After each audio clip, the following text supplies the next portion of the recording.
भोलेनाथ दोस्तों, welcome back to our channel. आज हम शुरू करने जा रहे हैं एक और अमेजिंग स्पिरिचुअल जर्नी।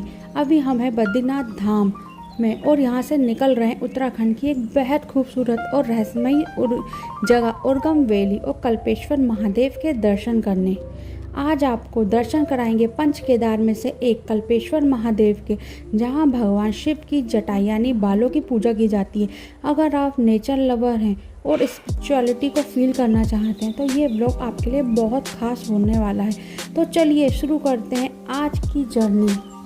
दोस्तों, बद्रीनाथ से कल्पेश्वर का सफ़र भी अपने आप में बहुत खूबसूरत है।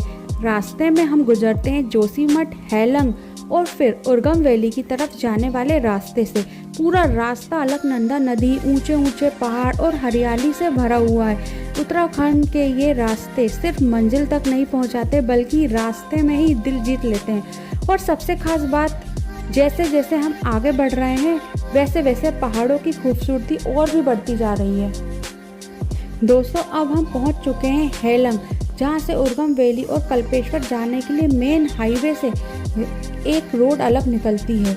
जैसे ही हम इस रास्ते में मुड़ते हैं, सामने दिखाई देने लगते हैं विशाल पहाड़।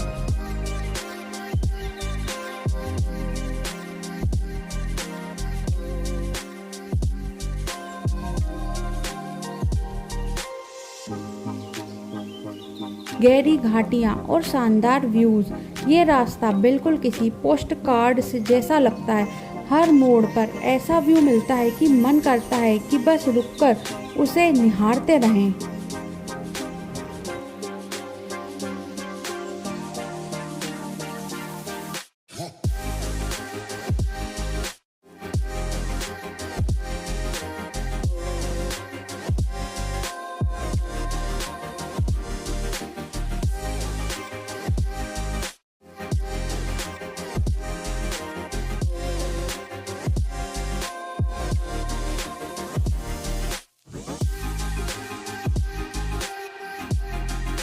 और अब हम पहुंच गए हैं इस घने जंगल वाले हिस्से में। चारों तरफ देवदार और चीड़ के पेड़, ठंडी ठंडी हवा और पक्षियों की आवाज़ें।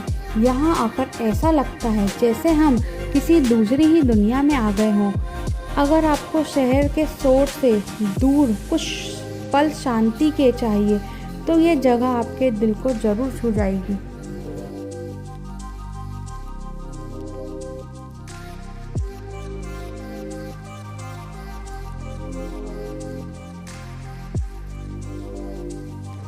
गाइस, अब हमें ये साइन बोर्ड दिख गया है, उर्गम वैली में आपका स्वागत है।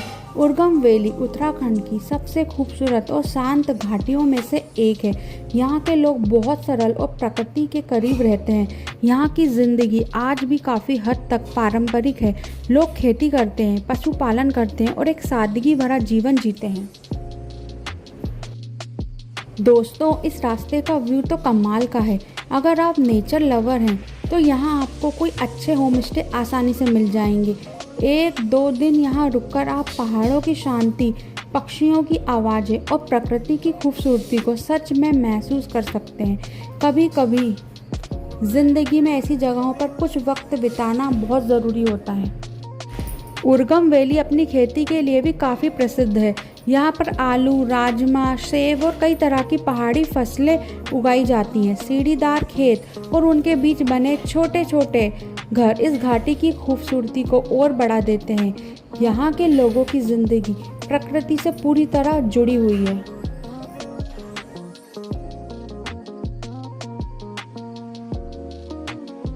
और गाइस, अब हमें ये बोर्ड दिख गया है, कल्पेश्वर मंदिर आगमन पर आपका स्वागत है। यहाँ से आगे का रास्ता और भी खूबसूरत हो जाता है। आगे छोटे छोटे गांव हैं जहाँ स्थानीय लोग रहते हैं। लोग रोज़मर्रा के कामों के लिए शेयर टैक्सी से आना जाना करते हैं। पहाड़ों में ज़िंदगी भले ही थोड़ी कठिन हो, लेकिन यहाँ की सादगी और अपनापन हर किसी का दिल जीत लेता है। दोस्तों, अब हम पहुँच चुके हैं कल्पेश्वर महादेव मंदिर के बाहर। अभी यहाँ का मौसम बहुत ही शानदार है। ठंडी ठंडी हवाएं चल रही हैं और नीचे बह रही है कल्प गंगा नदी। कल्प गंगा नदी उर्गम घाटी की पहाड़ियों से निकलती है और आगे जाकर अलकनंदा नदी में मिल जाती है। यहाँ का झरना और नदी का संगीत पूरे माहौल को और भी दिव्य बना देता है।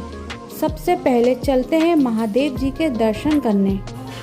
यहाँ का मौसम सच में दिल जीत लेने वाला है। ठंडी ठंडी हवाएं लगातार चल रही हैं और चारों तरफ एकदम फ्रेश और क्लीन एनवायरनमेंट है। आसमान बिल्कुल साफ नज़र आ रहा है। सामने हरे भरे पहाड़ और नीचे बहती कल्प गंगा इस जगह की खूबसूरती को और भी बढ़ा रही हैं। यहाँ की हवा में एक अलग ही फ्रेशनेस है जिसे आप सिर्फ महसूस कर सकते हैं। शब्दों में बता पाना मुश्किल है। शहर की भागदौड़ और पॉल्यूशन से दूर यहाँ आकर ऐसा लग रहा है जैसे प्रकृति ने हमें कुछ पल सुकून के लिए रोक लिया हो। सच कहूँ तो कल्पेश्वर सिर्फ एक धार्मिक स्थान नहीं बल्कि एक ऐसी जगह है जहाँ आकर मन को शांति और दिल को सुकून दोनों मिल जाते हैं। अगर आपको भी नेचर और पीसफुल प्लेसेस पसंद है तो ये जगह आपकी बकेट लिस्ट में ज़रूर होना चाहिए। और अब हम जा रहे हैं मंदिर में दर्शन के लिए। यहाँ पर कुछ सीढ़ियाँ हैं जिन्हें चढ़कर आप आसानी से महादेव के दर्शन कर सकते हैं।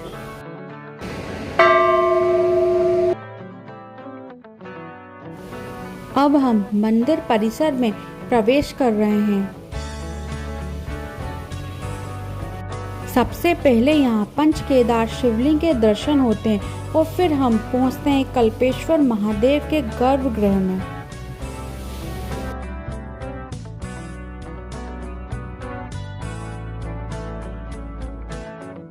और अब हमने यहाँ से प्रसाद ले लिया है।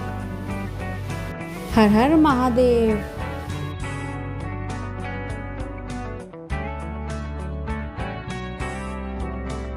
यहाँ पर है केदारनाथ मंदिर के दर्शन। जय हो केदारनाथ महादेव की। माना जाता है कि कल्पेश्वर में भगवान शिव अपनी जटा यानी बालों के स्वरूप में प्रकट हुए थे। मंदिर के अंदर जो प्राकृतिक चट्टान दिखाई देती है उसे भगवान शिव की जटा स्वरूप चट्टान माना जाता है और श्रद्धालु उसी के दर्शन और पूजा करते हैं। हमने गर्भगृह में जाके कल्पेश्वर महादेव के दर्शन कर लिए हैं। यहाँ आकर सिर्फ दर्शन ही नहीं बल्कि एक दिव्य ऊर्जा और गहरी शांति का अनुभव भी होता है। हर हर महादेव। गाइस, हमने महादेव के दर्शन कर लिए और सच बताऊं तो यहाँ आकर मन को एक अलग ही शांति महसूस हो रही है। कई बार पहाड़ों से में बने ऐसे मंदिर सिर्फ दर्शन नहीं कराते बल्कि मन के अंदर चल रहे शोर को भी शांत कर देते हैं। यहाँ बैठकर बस एक ही बात महसूस होती है, सच्ची खुशी प्रकृति और भगवान के करीब रहने में है। और अब हम नीचे जा रहे हैं माँ कल्प गंगा जी के दर्शन करने।